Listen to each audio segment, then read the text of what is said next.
ৰাজ্যৰ মাছমৰীয়াসকললৈ মুখ্যমন্ত্ৰীৰ বিশেষ আহ্বান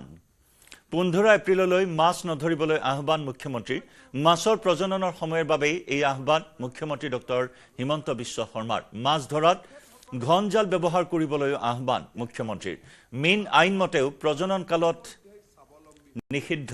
মৎস্য শিকাৰ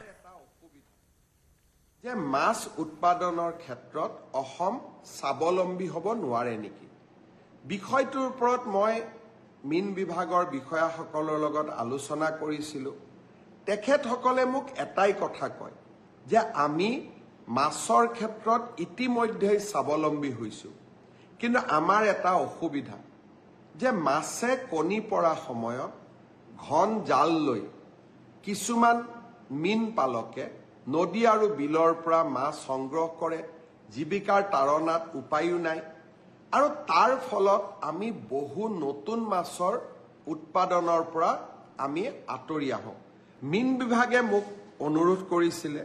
যে চৰকাৰে যদি এটা ব্যৱস্থা ল'ব পাৰে যে ঘন জালেৰে আমি যদি মাছ নধৰোঁ অন্ততঃ 1 এপ্ৰিলৰ পৰা 15 জুলাইলৈ আৰু কণী পৰা মাছ আমি যদি কেতিয়াও এইকেইটা সময়ত আমি নদী বা বিলত নধৰোঁ তেতিয়াহ'লে এই বছৰে অসম আমি মৎস্য উৎপাদনৰ ক্ষেত্ৰত সম্পূৰ্ণ স্বাৱলম্বী হ'ব পাৰিম মই খেতিয়ক ৰাইজক অনুৰোধ কৰিম 1 এপ্ৰিলৰ পৰা 15 জুলাইলৈকে আপোনালোকে ঘন জালেৰে মাছ নামাৰিব আৰু কোনোবা মাছ যদি আপোনালোকে জানে যে মাছটোৱে শুক্ৰ ধাৰণ কৰি আছে তেতিয়াহ'লে সেই মাছ কেতিয়াও আপোনালোকে ঘন জালেৰে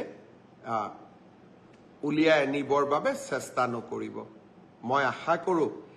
1 এপ্ৰিলৰ পৰা 15 জুলাইলৈকে যিসকলে আমি পাৰোঁ আমি যদি মাছ নমৰাকৈ থাকোঁ এইবাৰ মৎস্য সম্পদেৰে অসম উভয় নদী হৈ পৰিব মই আশা কৰোঁ এই দিশতো আমাৰ খেতিয়ক ৰাইজে চকু দিব